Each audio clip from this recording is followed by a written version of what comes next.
Welcome student. आज हम लोग आगे बढ़ते हैं, जिसमें आज हम लोगों को देखना है using bound control database handling. तो बाउंड कंट्रोल को यूज़ करते हुए हम लोग डेटाबेस हैंडलिंग में काम करेंगे। सबसे पहले है use the ADO to build bound form. तो एडीओ को यूज़ करते हुए बाउंड फॉर्म कैसे क्रिएट करना है। The data control allow you to connect information in a table to the text boxes, check boxes and other control on the your form.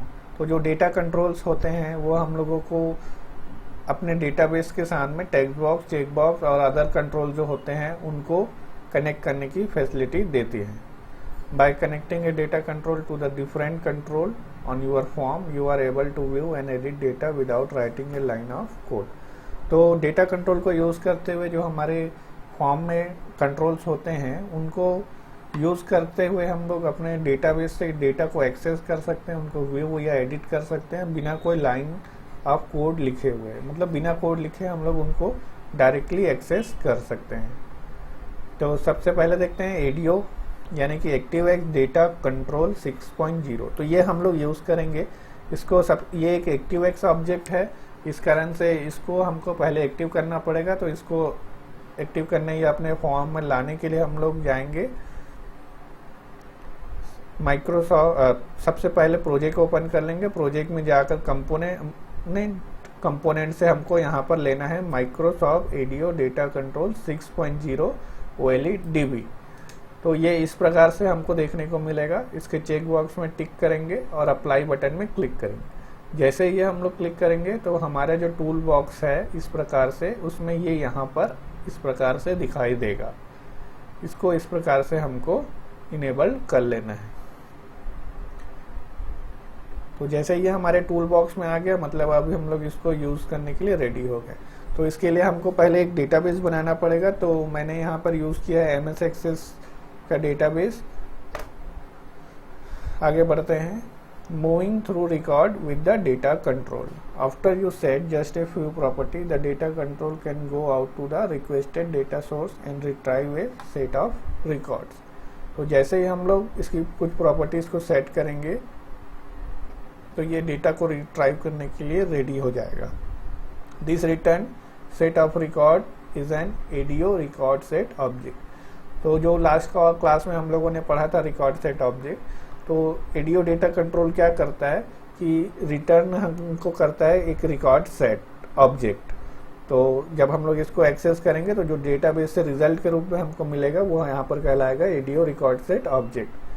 You can then move through this set of record by clicking the 4 record movement areas of this control। तो इनको जैसे ही हम लोग लाएंगे अपने form में तो ADO के साथ में ही मूवमेंट के कंट्रोल भी होते हैं, जैसे कि मूव फर्स्ट, नेक्स्ट, प्रीवियस और move last. Then the data control retrieve the data from the table and place it in the appropriate control based on the properties you set। तो data जो है वो वहाँ से रिट्राइव करेगा और जिस कंट्रोल के लिए हम लोगों ने इसके लिए प्रॉपर्टी सेट की होगी वो उसमें जाकर दिखाई देने लगेगा। तो पहले देखते हैं रिकॉर्ड सेट क्या है।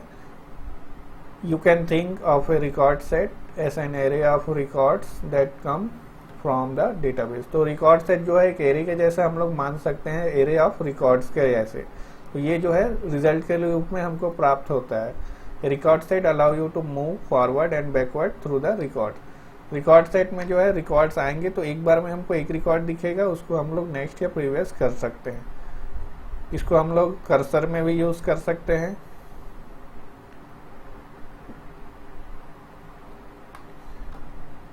नेक्स्ट रिकॉर्ड जा सकते हैं, प्रीवियस, फर्स्ट, लास्ट जा सकते हैं। फर्स्ट तो अलग अलग इसके लिए बटन बनाएंगे। तो फर्स्ट रिकॉर्ड जो है वो बिगनिंग ऑफ फाइल कहलाएगा, लास्ट रिकॉर्ड जो है वो कहलाएगा एंड ऑफ फाइल। इसकी बहुत सारी प्रॉपर्टीज़ हैं जिसमें से यहाँ पर देख सकते हैं हम लोग कैप्शन है, यहाँ पर हम लोग यूज़ करेंगे connection string, cursor location, end of file action, mode, orientation, password, record source, user name.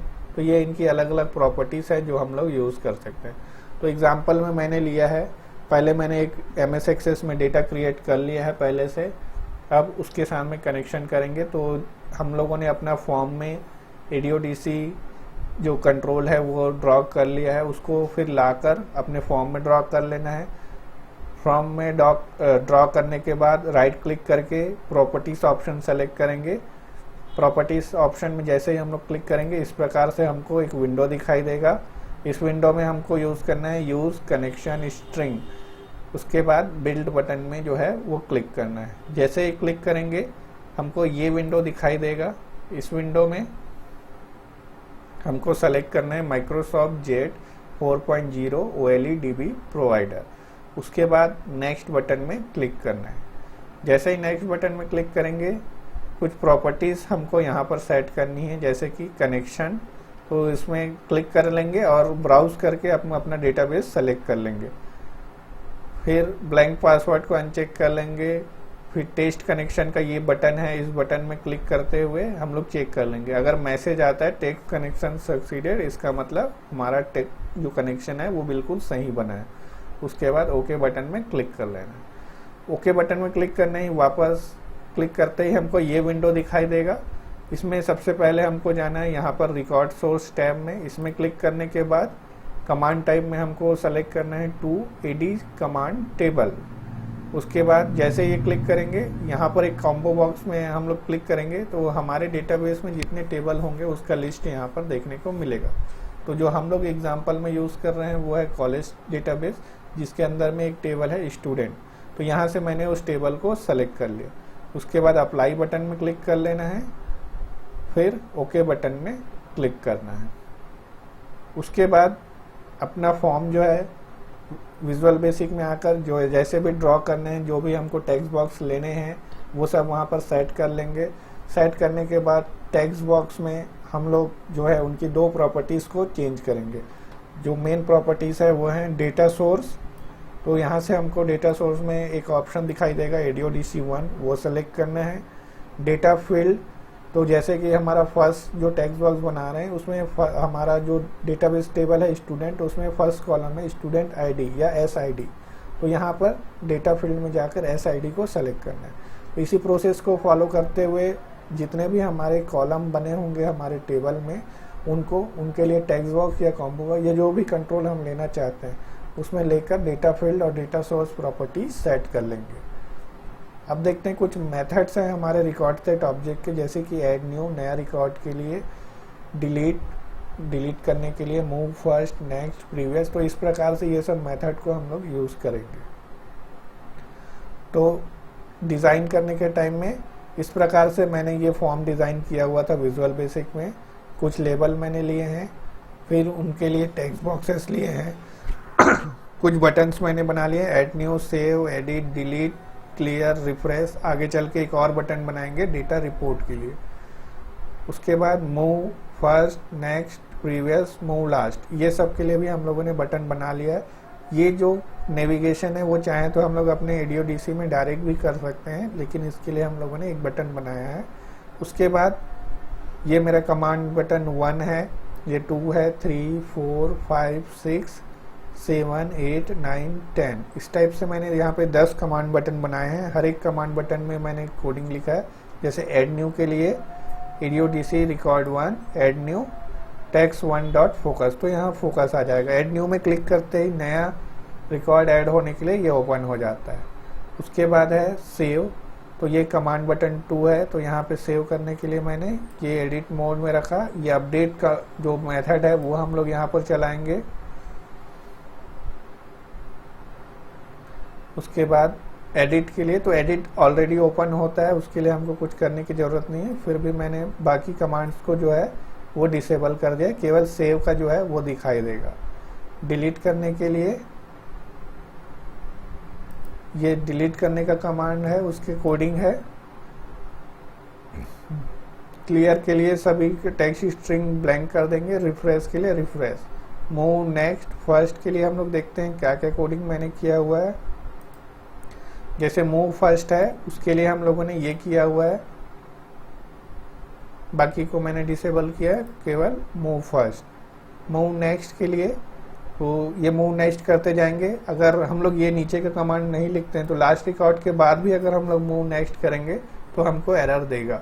तो इसके लिए हम लोग एक छोटा सा यहाँ पे टेक्निक यूज करेंगे। मूव लास्ट के बाद में एक मैसेज बॉक्स आ जाएगा,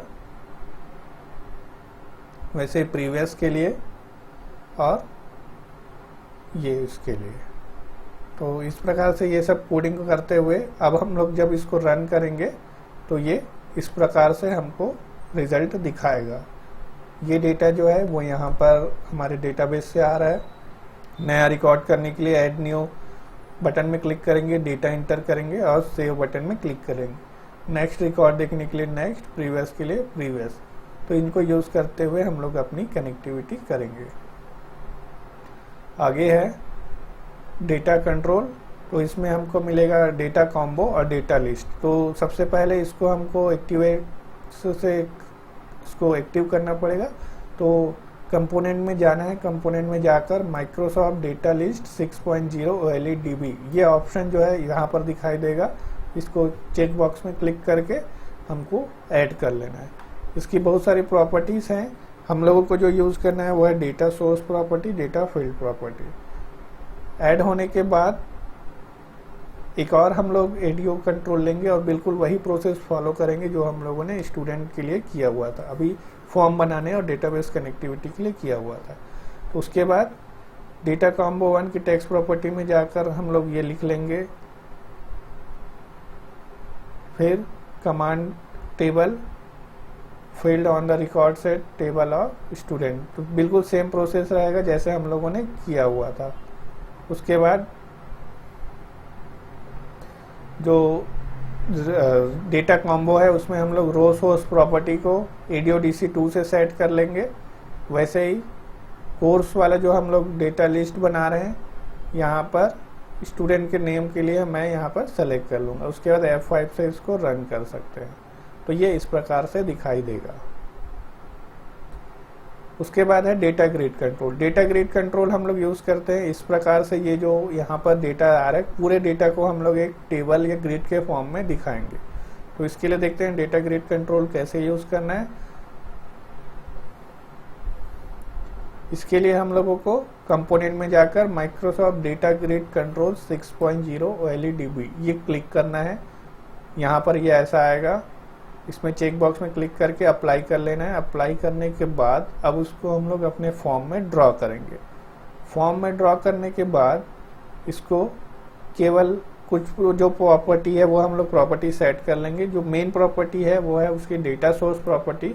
तो डेटा ग्रिड के डेटा सोर्स प्रॉपर्टी में जाना है, वहाँ से सेलेक्ट करना है ADODC1। उसके बाद डेटा ग्रिड में हम लोग राइट क्लिक करेंगे और राइट क्लिक करके रिट्राइव फील्ड का एक ऑप्शन दिखाई देगा। तो यहाँ से हम लोग जैसे ही क्लिक करेंगे तुरंत वो पूरे कॉलम और डेटा वहाँ पर दिखाना शुरू कर देगा। कुछ और प्रॉपर्टीज है जो हम लोगों को चेक करना है, तो इसको हम लोग क्लिक कर लेंगे ये एक्टिव है कि नहीं। अगर नहीं है तो चेक बॉक्स में क्लिक करके ऐड कर लेंगे। इससे क्या होगा कि हम लोग डायरेक्टली डेटा जो है वो ग्रिड में डालकर अपडेट कर सकते हैं या डिलीट कर सकते हैं या नया रिकॉर्ड ऐड कर सकते हैं। फिर F5 से हम लोग इसको रन कर सकते हैं। तो ये इस प्रकार से दिखाई देगा। तो डेटा ग्रिड कंट्रोल को यूज करके हम लोग इस प्रकार से अपने डेटा को डिस्प्ले कर सकते हैं। तो ये सब जो है डेटा बाउंड कंट्रोल के रूप में हम लोग यहाँ पर यूज करेंगे। आज की क्लास हम लोग यहीं समाप्त करते हैं। Thank you.